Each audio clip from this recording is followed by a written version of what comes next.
So on this Mazda 2022 CX9, to do the rear brakes, you have to put it in a service mode, because if you don't put it in service mode, you can't do the brakes. It doesn't release. The emergency brake is an automatic kind of a thing. So the emergency brake engages as soon as you park the car. In order to do the rear brakes, you have to put it in service mode and disengage. Yes, there are bugs out here. You know why? Because we're doing it outside. We could do it outside. You could do it outside. And who said CX9? I don't know who that person was. CX30. Sorry. 30. Yes, 30. So like any good brake job, probably you want to take the tire off. So we're doing the rear brakes on this Mazda. And yeah, what year is this Mazda? 2022. 2022. Look at that. Doing rear brakes. Take the tire off and you can see this lovely rotor. This is a beautiful rotor. I think we should just keep this, right? And you got set screws here. We're going to take those out. We're going to take this rotor off. We're going to take this pin out of here. This pin has to come off of here. Take those. We're going to undo the bracket. We've got the slides over here. These have little plastic caps on it. You just can pull those off with your fingers like that. See that? Just like that. And then inside is a Torx. And in just a minute, I'll tell you what size that is. You've got to release the emergency brake equipment here, so you're just gonna pop that. It's electrical connection. You'll figure that out. And then of course to the other side over here with these little caps. Gonna loosen those up. Take this baby off. Get at it.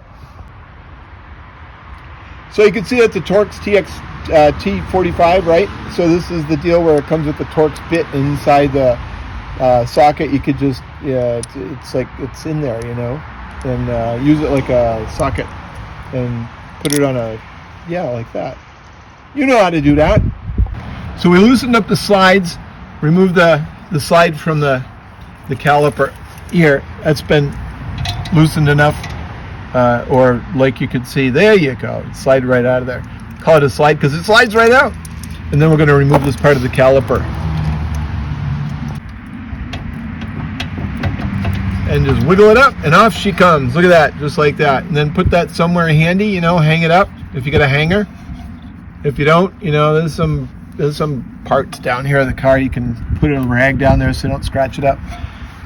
Just let the caliper. Just be careful of the brake line back there. You don't want to be messing with that brake line. Don't want to twist it or break it. So set that someplace comfy.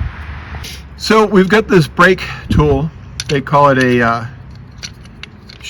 a pad separator, but you use this to you gotta get the piston to recess back into the cylinder, so the new pads. Oh, I keep saying shoes and pads. So they go back on pads. So you just put it like that. You know, the thing is, how much does this cost? It's $1 million. The stupid pad separator was $10 at Walmart. Right? And you just very easy, gently twist it till it seats all the way. Now your piston is inside, you're good to go. You're gonna clean up all the stuff in there. You got dirt, you got a little bit of grease, you got some rust. You gotta clean all that out because we're gonna put some grease in there. You want your new pads to slide around and seat properly. You gotta get all that stuff out of there. Be careful not to ruin that boot around the piston. You know, between the piston and the housing that the piston is in. You don't want to rip that or put a hole in it. You gotta be really careful. Clean all that up. Yes, put a monster breaker bar on there to loosen those. It's going to take some force to get those loose and get that bracket off. So we're going to get that rotor out of there, right? Set screws are out. Make sure your set screws are out and the calipers off and all that good stuff. And now it's time to get this off. How do you do that? Well, you use very sophisticated tools to take it out of there. Like that. Off she comes.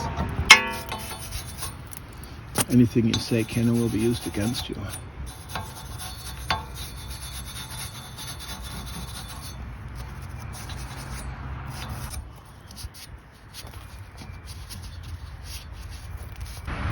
So you're going to put some grease on there, some brake grease, right?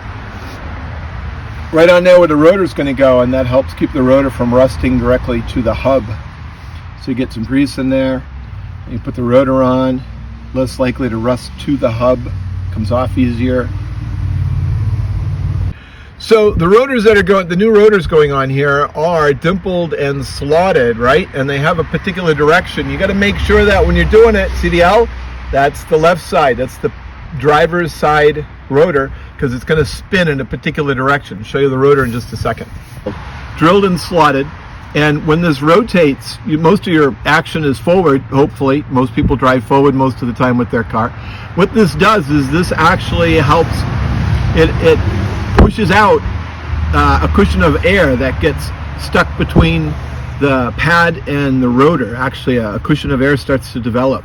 And what happens with the drilled and the slots is it pushes that cushion of air out, and that allows better contact between the pad and the rotor. That's why they make them like that. So these are good, nice looking rotors, huh? And nice performance rotors. Make sure you put it on the right one on the right side. Okay, so this kit came with some new parts to replace rubber up here with some new ones. And we're going to do something crazy and actually try to extract this and put some new ones in there. Let's see how that goes.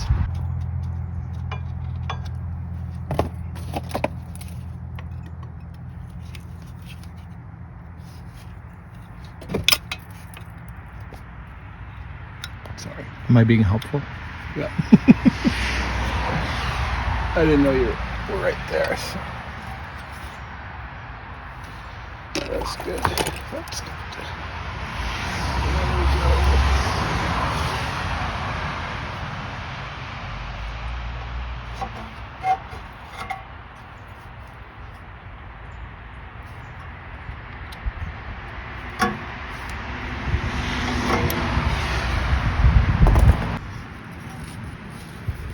So the rubber piece came out, so now I got to clean the inside of that. I don't know, someone in the comments write down the inside of that what? That place where it goes, I guess, right? So we'll put a new one in there. So there's a new one in there, look at that. It just fit right in there, just pushed it through that way with a little brake grease on it, and now you get some new rubber. Ooh, look at that, new rubber.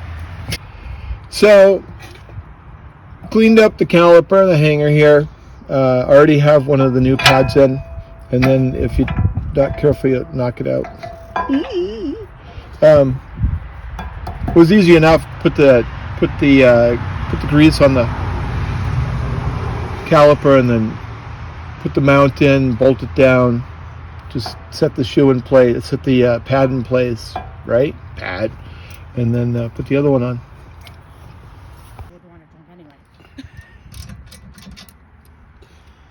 All right, that